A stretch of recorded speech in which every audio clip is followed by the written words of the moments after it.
Hey everyone, and good morning from Tamarack Lake in Desolation Wilderness in the South Lake Tahoe region of California. Yesterday I hiked from Echo Lake Trailhead past Lower Echo Lake, past Upper Echo Lake, and then here to Tamarack Lake. It's almost 4 miles of easy to moderate, I would probably say moderate hiking. There were some sketchy places. And it's been really great. It's beautiful here. No one's here. Last night was cold and pretty rough. My heart rate, for some reason, was like staying at 110. I couldn't get it to go down until like 2 a.m. So I barely got any rest, but got out of the tent this morning and the payoff is just incredible. Let me show you around. So this is where I camped. Someone had already made a really nice spot, put a little V there, so I just followed along. And back behind me is, I should say, our Echo Lakes, Upper and Lower. It's really beautiful. Try to take you where you can see a bit, because it's just incredible.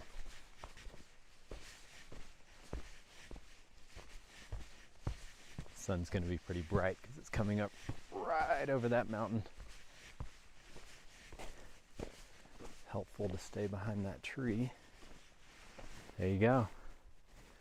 That is Lower and Upper, or Upper and Lower. And my Jeep is, I mean, you can almost see it. There is the trailhead, and just up the hill from there is a parking lot, and that's where I parked. So I hiked all along the ridge here, all the way up and down and around until I got to a little left and then came down to Tamarack. So let's show you Tamarack Lake now. This peak over here, I don't know what peak it is. I'm gonna get out the map and check. It's just beautiful, the snow on it. Can get through the trees to show you.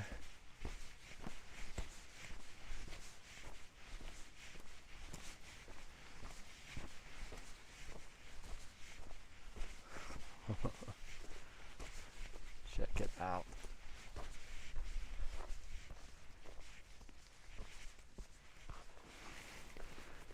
As I said, the payoff this morning was totally worth it.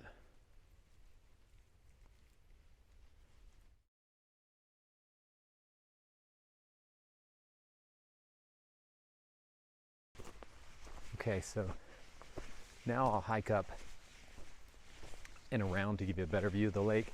It's where I got water this morning. I knew I was camping by a lake, so I brought water filter and I'd have plenty of water. What I didn't expect, should have, but didn't, was that the water, some of the water is frozen. So I needed to walk around the lake to get to a sunnier part where the water isn't frozen yet. So I'll take you around there. Okay, so camp is over there, but I had to hike all the way over to here to get to water that isn't frozen. Look how clear it is. And the view over here isn't too bad.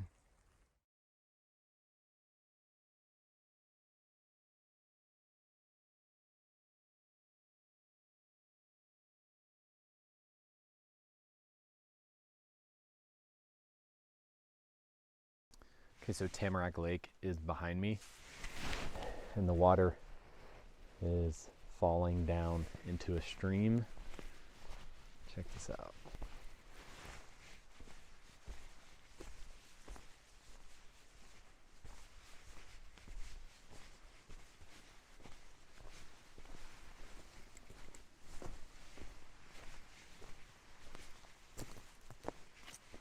Frozen pond. Pretty frozen. Oh, this water sounds beautiful.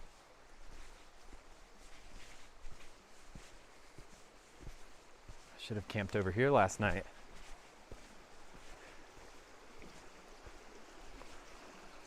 Now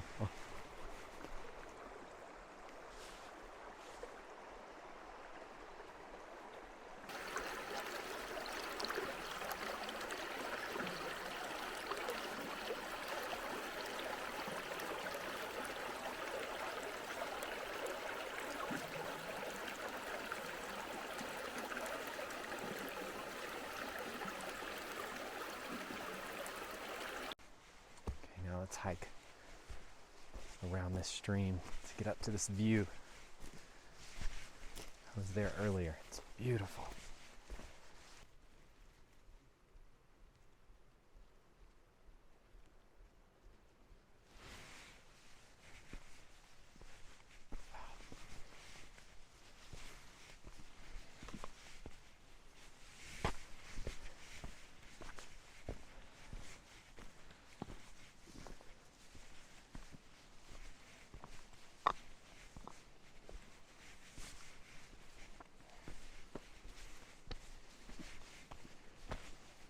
Where our stream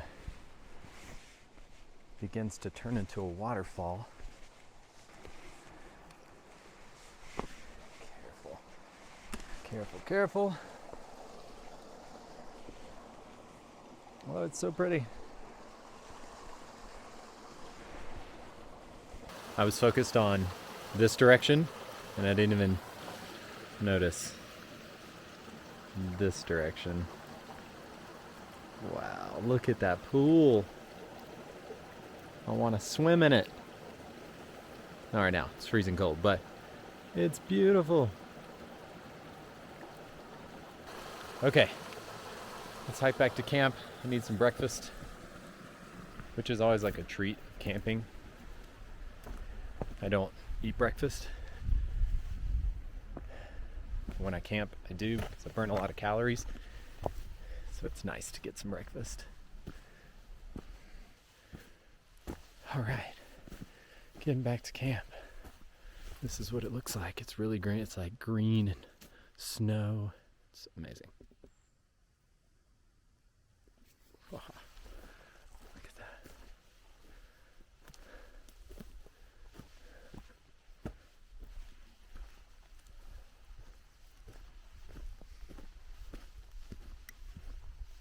I bet when there's a good snow up here, it's just frigid. But right now, it's wonderful. It's probably 45 degrees. It's warmed up considerably since early this morning.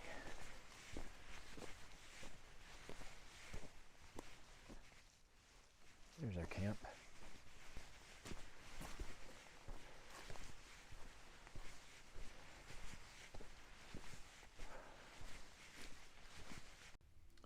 Okay, to talk a little bit about gear, I got this tent for this trip. This is the REI Arete all-season tent. It's pretty good. I would say very good. I really liked it. The only issue was setting it up. There was so much tension in the rods that I couldn't really get a good pitch. It's almost like the rods are just an inch too long.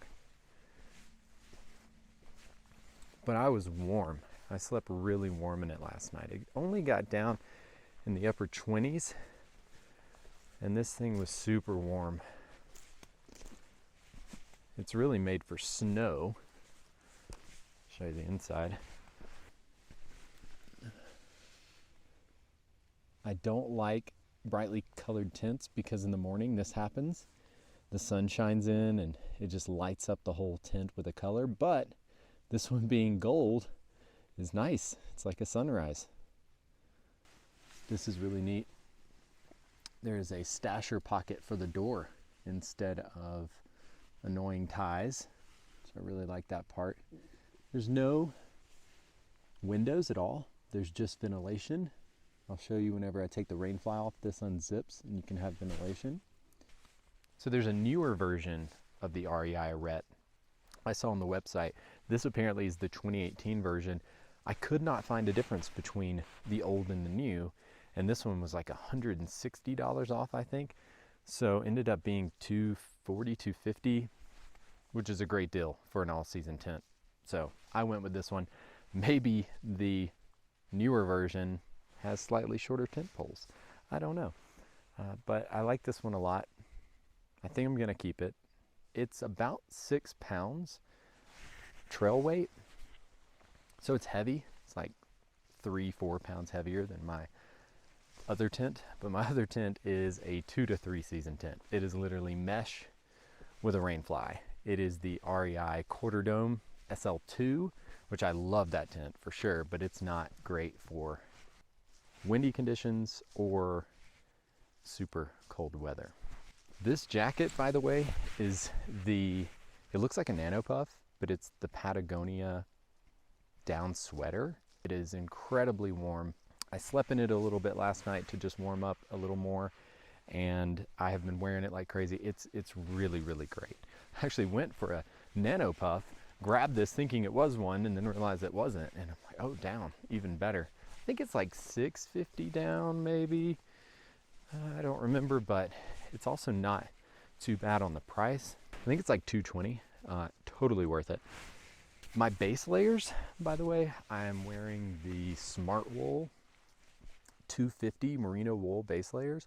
Wow, super comfy, super warm, but also breathes super well. When I was hiking yesterday, it actually got really hot and I had to layer down, but I had the bottoms on. I couldn't take those off, but they held up really well. They wicked moisture really great.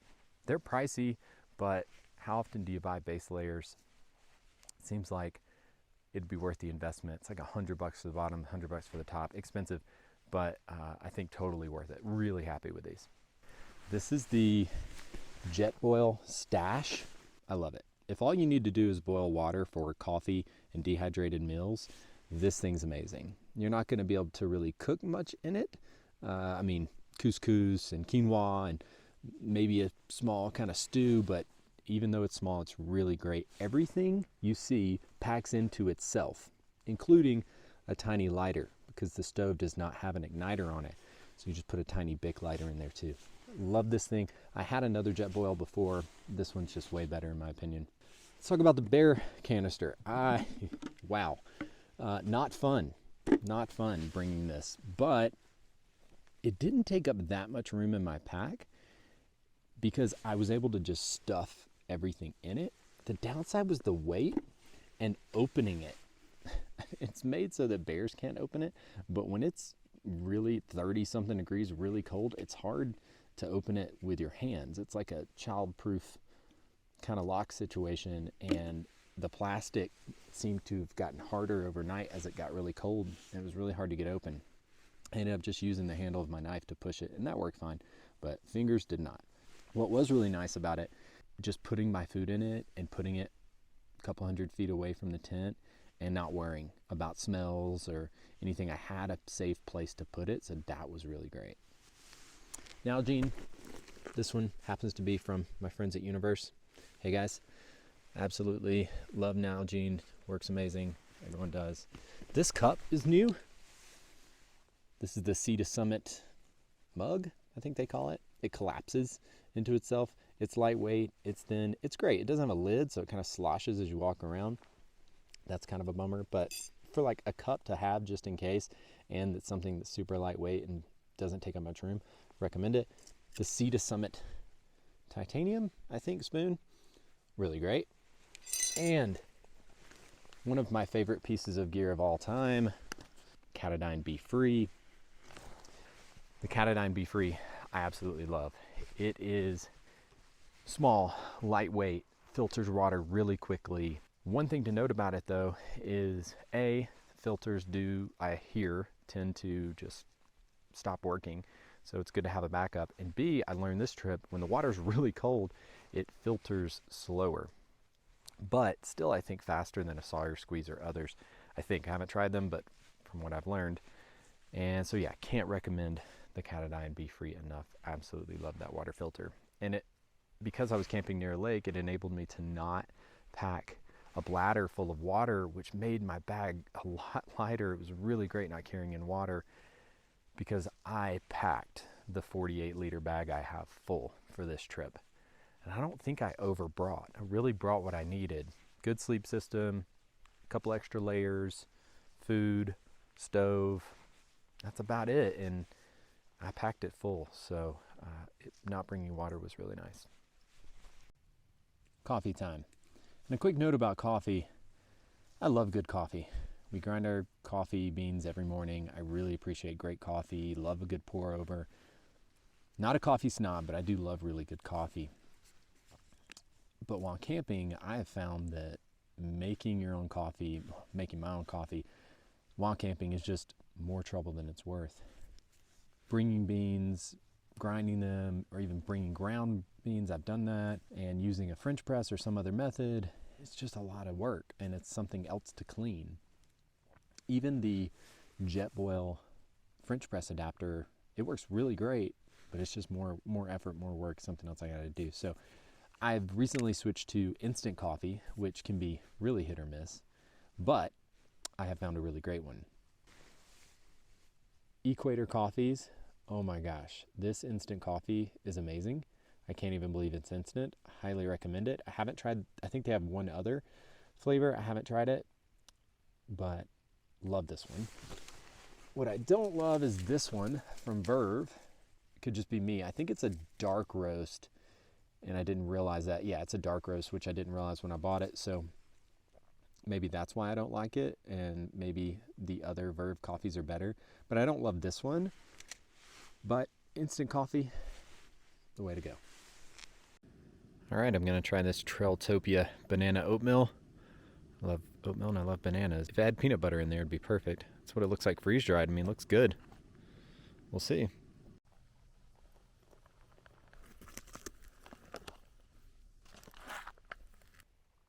Okay, Trailtopia banana oatmeal, 10 out of 10.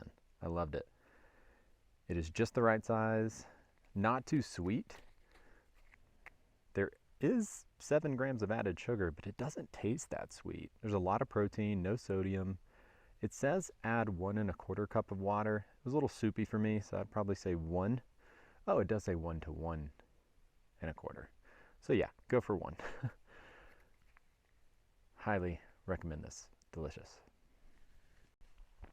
Okay, I'm fueled up. I guess it's time to get packed up and leave. I'm looking forward to the hike. Not looking forward to packing up though. It's 9. The hike is about an hour and a half. At least coming up was. Going down in elevation on the way back. So maybe a little faster, maybe a little slower. But I'm accounting for that. And then it's 2.5, 3 hours to get home. So I need to pack up and get out of here. Okay, so here's what the tent looks like without the rain fly on. It's got 2 cross poles and then 2 structure poles. And like I said, when I set this up, there was so much tension. It just was, everything was super tight. It seems to have loosened up. Maybe it's just the fact that it's new material. I've opened the netting or the ventilation up here so you can see. It's really nice. I mean, it becomes a warmer weather tent when you do that. So that's really cool.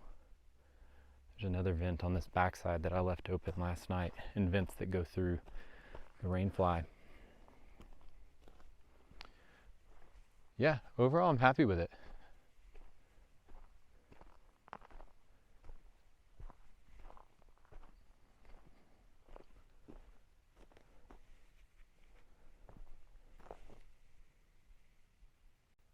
A little heads up about Kindles. At least the Kindle Oasis, the older one, the like 2018 version, does not like cold weather. I completely charged it at 100% before I left, and when I went to read last night, it was at 0%.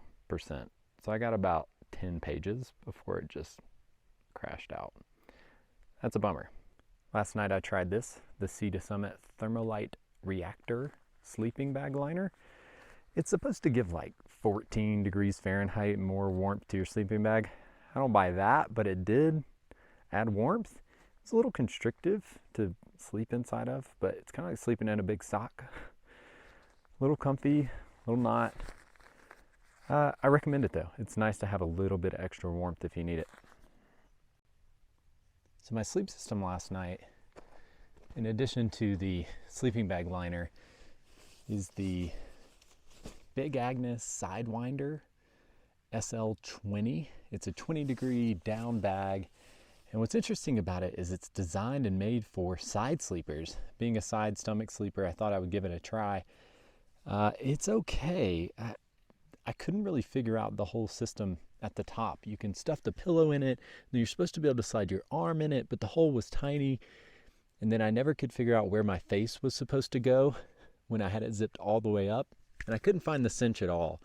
So maybe it's just first time user error, but I didn't love it. Also, there's just down everywhere, which is to be expected for a down bag sometimes, but I didn't love it. I really didn't love it. And also, the zipper snags like crazy. My second Big Agnes bag I've tried, and just snag. That I really can't stand, especially when you're trying to get in and out and you're freezing cold. Below it is the Nemo Tensor insulated, regular wide. Love this sleeping mat. Absolutely love it. It's not too big to carry. It's not too heavy. It insulates really well. I slept super warm. And my first time in it, I felt myself kind of bottoming out. But I don't know, this time I didn't have that problem. Now, it may have had to do with the Gossamer Thin and Light, which isn't under here. I already pulled it out to sit stuff on. But it's just a closed cell foam pad that I had underneath it, and it's small. It doesn't cover hardly any of this sleeping pad, but I think it added to the warmth and comfort. And it's like the small, thinnest little thing. Let me show you. It's just this. It's just this thin foam pad, but I swear it made a difference, and it weighs nothing. Highly recommend this. It's like 20 bucks. They're always back ordered because everyone loves them, but sign up for the waiting list and grab one. And then the last piece to the sleep system is this Hikenture ultralight pillow. It's just a cheap Amazon pillow I got a while back. It's inflated and it has a cover, which makes it a little bit more comfortable if you're sleeping directly on it. The valve system's really good. You just press to allow air in, press to allow air out. It's really simple, but check out the down situation. I mean, this sleeping bag just leaked like crazy. There's down everywhere. Okay, camp is all packed up, left no trace, and my pack is stuffed. I didn't weigh this before I left. I mean, 30 pounds maybe, that's what I'm thinking. Oh goodness. You know, I complain about packing up sometimes.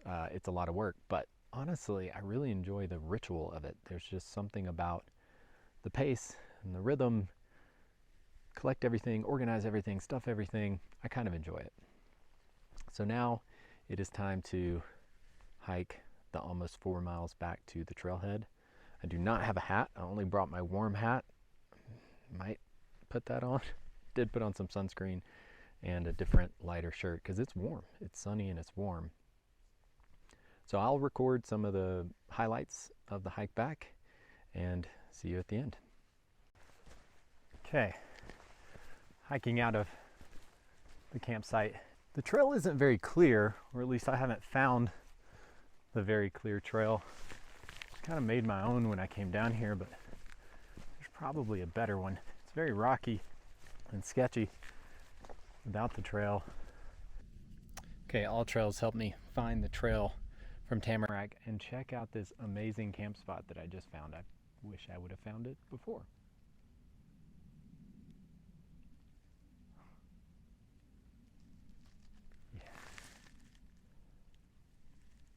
I dropped a GPS pin, so if anyone wants to know where it is, I can tell you, but really it's just right off the trail according to All Trails, if you can see that. So I said I would record the highlights, but honestly, this whole trail is a highlight. It's amazing.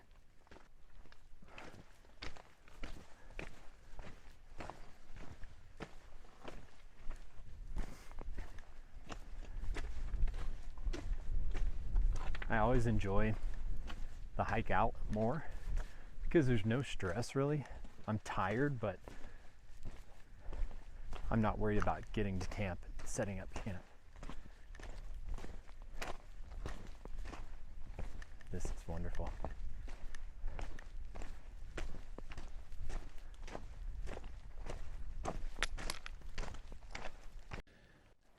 section's cool because you get a lot of cover. This trail has everything. Sand, dirt, mud, ice, rock, loose rock, big rock. It's just everything. Everything you could want. This time of year, I absolutely can't wait to come back and do this at a warm time of year so I can take a light backpack and a lot less gear. Tahoe Rim Trail is on my bucket list. I'm capable of it. It's just a matter of building up to it. This was my first winter solo backpacking overnight trip. I've done car camping, overlanding in the Jeep in the smack of winter. Did Bowman Lake about a year ago. And it was incredibly cold. But I've never done tent backpacking in this weather, and it was a really good learning experience. There was some stuff I brought that I didn't have to bring, but I felt like if I would have needed it, I would have wished I would have brought it. Like another couple of layers, you know, that could have gotten really cold and I needed it. Probably had one too many, but I wish this pack were lighter right now. But at least I'm going downhill for the moment. I just slipped on this rock over here. Luckily I caught myself, thanks years of skateboarding, but the scary thing about being solo is just if you just slip the wrong way and get really hurt, how do you get out? I mean, I have the radio, I could call SOS, but what if it's just a really bad sprain or a break? I don't want to call SOS for that. And there's the ice pass. Lots of ice, super sketchy. Gotta stay off to the side. Luckily, there's space to walk.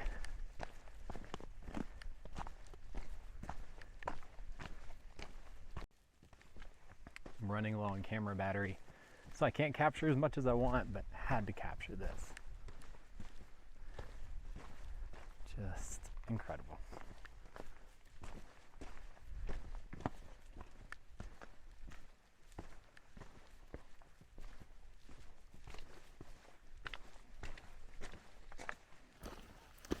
So there's a water taxi right here. It's the trail down to it. And it'll take you to Upper Echo Lake, and you can ride all the way to the trailhead, saving like 3 miles. And on one hand, I want to experience the water taxi. And I like the idea of saving some miles because I'm pretty darn tired. But I just wouldn't have the same sense of accomplishment if I took the boat pack. I gotta finish this hike. As I'm hiking down, I'm surprised I hiked up yesterday. It's a lot of elevation loss. So yesterday was a lot of gain. I think it's like 800 feet of elevation gain, but it just feels like a lot.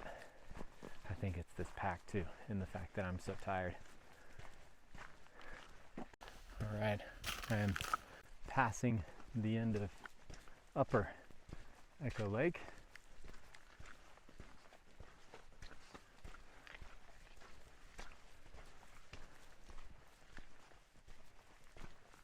So, 2 lakes down, 1 big one to go. Coming up on another stellar view.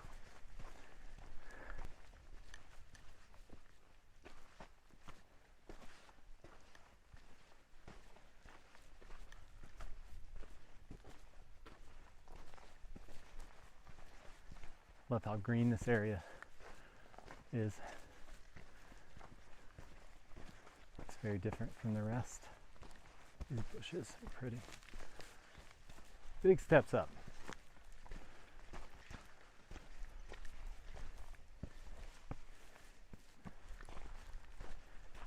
Chalets.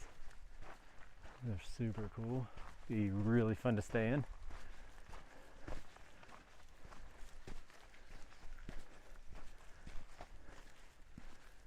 Wow.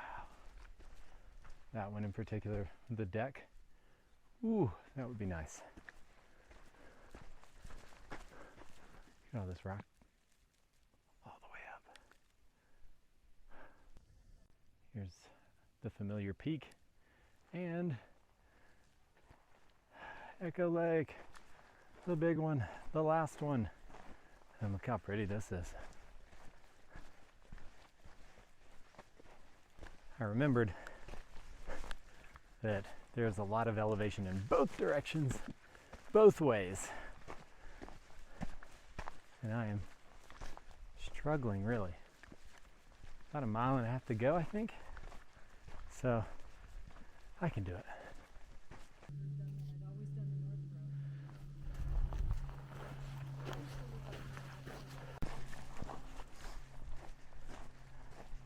We're in the home stretch.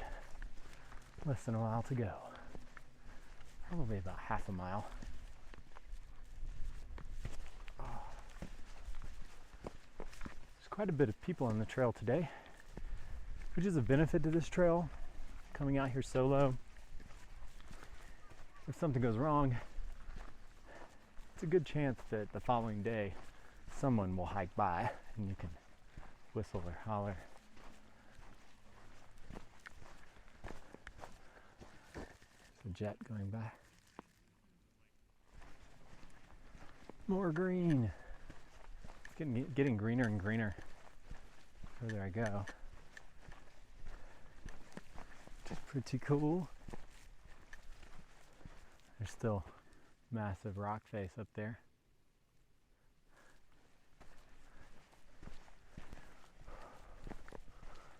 That guy. Huge boulder just sitting there. Oh, looks like a dinosaur. Eye, mouth, nose.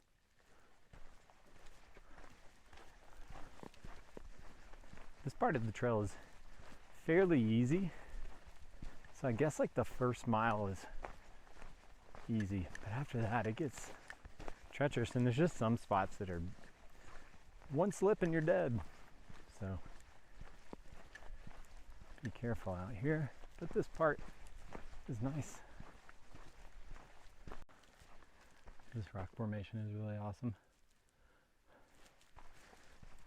And I think after that big rock, I'm going to be able to see the trailhead. These colors are awesome. Green with this white, gray.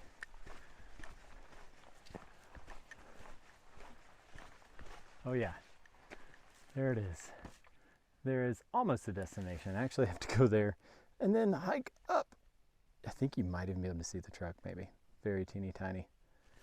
Oh gosh. Further to go. I was saying the trail's easy, and it still is, but this part's a little awkward. I'm thinking like for kids and stuff.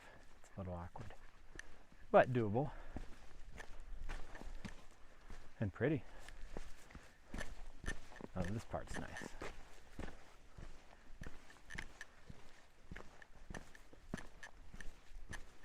One more shot of this rock. If I don't fall backwards. Wow. Yeah, falling backwards would be bad. This pack take me right over into dead zone. I might survive that. Wouldn't be fun though.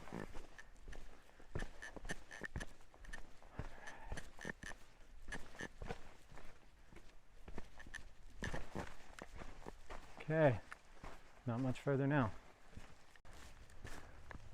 Okay, I'm at the end. I mean, gotta get back to the car and stuff, into the trail before though. I got a feeling this view is gonna be incredible. Yeah. It's like 20 degrees cooler over here too. Whoa. You know, a little high up. Lake Tahoe.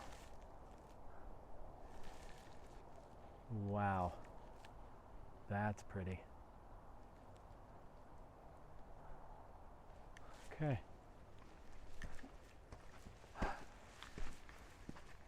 To the car.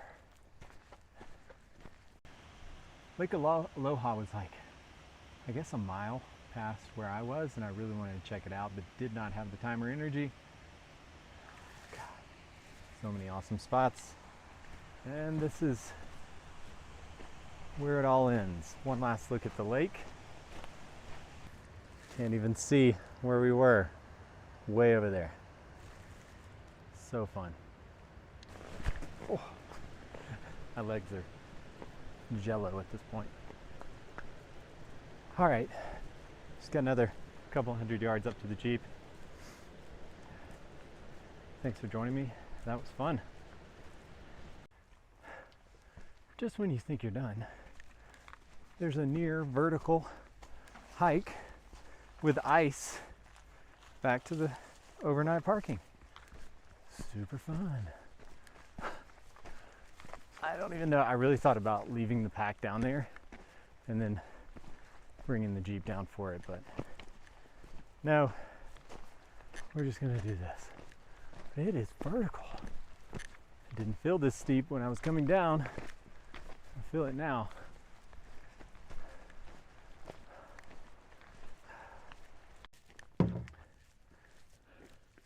Okay, that hike up to parking was the hardest part for sure.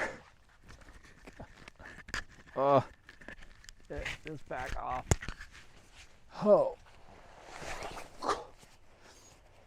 that feels good. Oh, everything hurts. That was intense, but it's done. Now, after eating vegetarian that whole trip, I need a burger and a beer and more water.